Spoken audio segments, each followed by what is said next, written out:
Antes de tudo, não esqueça de se inscrever no canal, de deixar aquele like e ativar as notificações para não perder nenhum novo vídeo.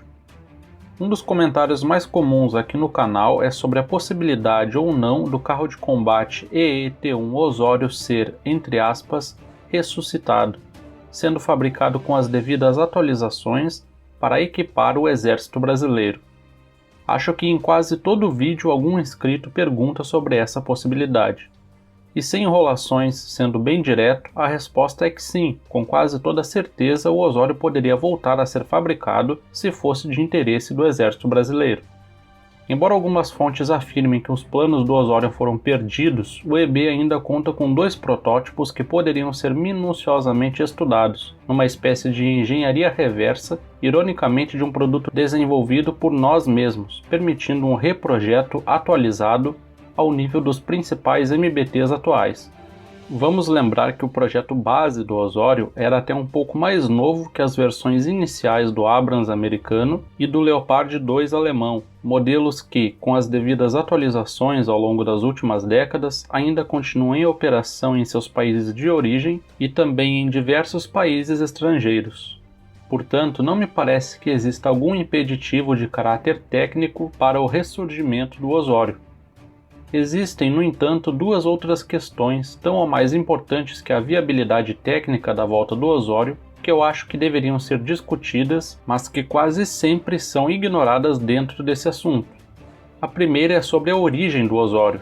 A paixão que muitos entusiastas de temas relacionados ao militarismo têm pelo Osório se dá principalmente pelo fato dele ser, pelo menos numa primeira análise, um produto nacional. Quando falamos de defesa de uma nação, um produto fabricado localmente garante um ganho estratégico, que é a independência, ou seja, o fato de não depender de outros países para suprir as suas necessidades no campo de batalha.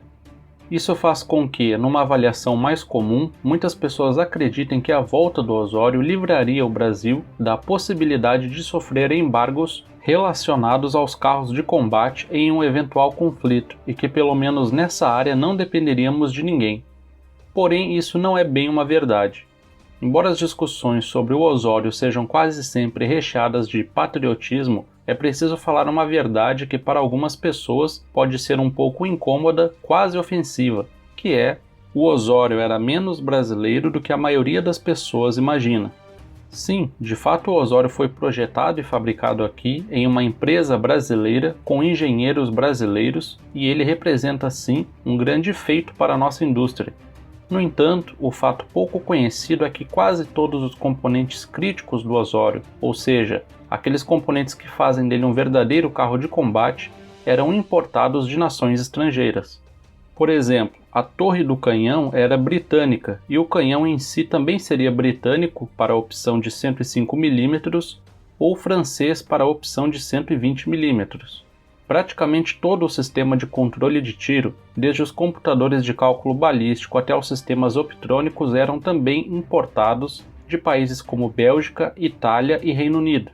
Componentes mecânicos como a transmissão e a suspensão também eram importados, além de diversos outros itens fundamentais.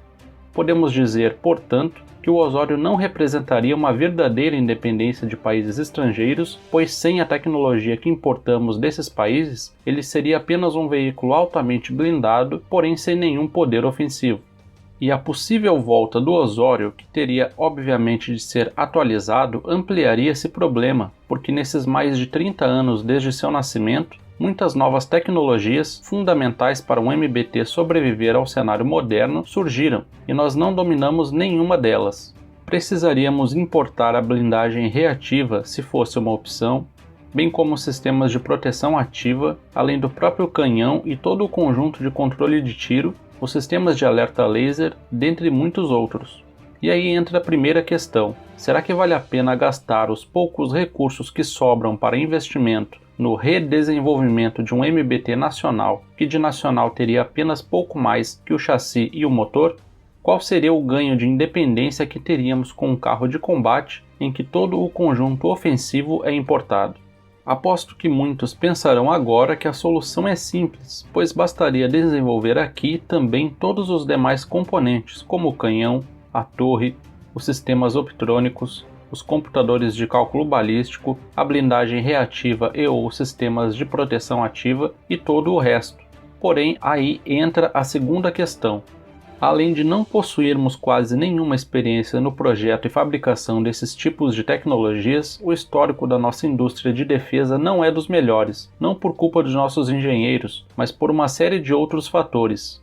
Estamos repletos de exemplos de projetos cancelados na metade ou já na fase final, de atrasos que podem chegar a mais de década e o pior de tudo, a falta de escala.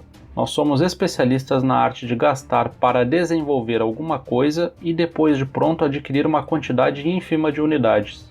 Voltar com o Osório por si só já necessitaria um investimento considerável, pois toda a mão de obra qualificada e o maquinário necessário para sua fabricação foram perdidos nesse meio tempo. Para desenvolver todos esses componentes críticos que não dominamos, de modo a não precisar importar de outros países, seria novamente necessário um grande investimento, além de bastante tempo, pois nada disso se desenvolve da noite para o dia. Depois disso, precisaríamos investir mais ainda para adquirir um número expressivo de unidades, algo na casa das centenas, para gerar escala, pois gastar para desenvolver tudo isso nacionalmente e depois comprar apenas algumas poucas unidades elevaria demais o custo unitário e seria uma bela forma de jogar dinheiro fora. No final das contas, a discussão principal não é se o Osório poderia ou não ser, entre aspas, ressuscitado, mas sim se seria viável, ou seja, se vale a pena ou não trazê-lo de volta. E essa discussão nos joga contra três opções. A primeira opção seria desenvolver um Osório 2.0 devidamente atualizado, porém mantendo os componentes importados como o canhão e sistemas de controle de tiro. Seria mais barato, sairia do papel mais rápido, mas nos daria pouquíssima independência da indústria estrangeira. A segunda opção seria desenvolver um Osório 2.0 devidamente atualizado, porém com todos os componentes críticos desenvolvidos também aqui no Brasil, de modo a ser totalmente independente de outros países. Seria bem mais caro, mais demorado e também mais arriscado, mas atingiria o objetivo que um produto nacional deve ter. O aumento de custos poderia impactar no número final a ser adquirido. E a terceira opção seria partir para algum modelo de MBT já existente no mercado de exportação, preferencialmente de algum país que não tenha o histórico de tentar intervir em nossas questões internas. Abriríamos mão da independência, mas seria uma opção mais rápida e provavelmente mais barata que as outras duas. Dentro dessas possibilidades expostas, eu deixo para vocês que acompanham o canal opinarem sobre qual seria a melhor opção para a nossa realidade. Então galera, espero que tenham gostado do vídeo, continue nos acompanhando, não deixe de se inscrever no canal e até a próxima.